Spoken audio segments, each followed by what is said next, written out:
ka-jammers! And nandito na naman tayo sa Beauty Teen segment. Pero bago tayo magsimula, let's watch this.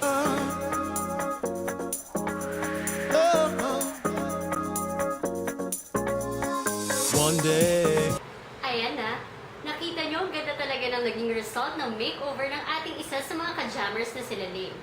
And to continue, question natin for the day, ano nga ba yung mga basic tools or makeup na kailangan nating mga girls every time na aalis tayo, may-date, magsha-shopping, etc. And to start with, of course, kailangan natin ng foundation, concealer, tsaka powder. Pero since mga teenager pa lang tayo, lalo na yung mga 16 to 17, mga baby skin pa yung mga yan. So, we could skip na sa foundation. Kasi ang foundation, magmumukha tayong overdone. Tapos, syempre nakaka-clog din yun ang pores natin. So, pwedeng concealer na lang, lalo na kung magsha-shopping lang naman tayo, concealer na lang, tapos ilalagay lang natin ito dun sa mga freckles or pwede dun sa mga pimples na gusto nating tanggalin.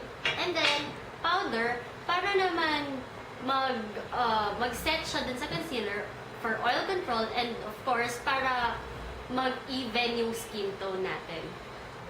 And next is the eyeshadow. Pero ang eyeshadow is not also necessarily. Depende lang to sa pupuntahan natin. Pwedeng sa mga evening occasions or basta sa mga formal, pwede tayong mag-eyeshadow. Pero kung hindi naman, pwede na natin siyang skip. Next naman is the cheek tint or the blush on like this one. Ito, pwede natin, ito instant na siya with brush. And then, ito naman, ilagay lang natin sa fingers natin. Sunod naman is this one. Siyempre, kailangan natin ng lipstick or lip gloss or even lip balm. Pero importante sa lahat, tandaan natin, is yung lip balm. Kasi, ito yung nakakatulong din sa lips natin para hindi siya, you know, yung mga lines. And of course, para mas magmukha siyang fresh. And then, kung aalis lang tayo for, let's say, for morning, pwedeng gloss na lang para hindi siya mas magmukhang over.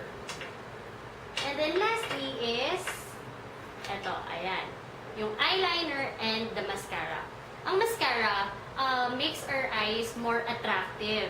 And then, yung eyeliner naman, depende rin to sa'yo, para sa mga chinita or sa mga singkit, yung eyeliner nakakapagpalaki siya ng eyes. And then, pero kung masyado na expressive yung mata natin, pwede na rin natin siyang skip. So, and yes, there you go. Ang dami nyo na namang natutunan. And of course, yan lang ilan sa mga tips and advices namin para sa inyo. But as I always say, still, simplicity will always give you the way to show your beauty in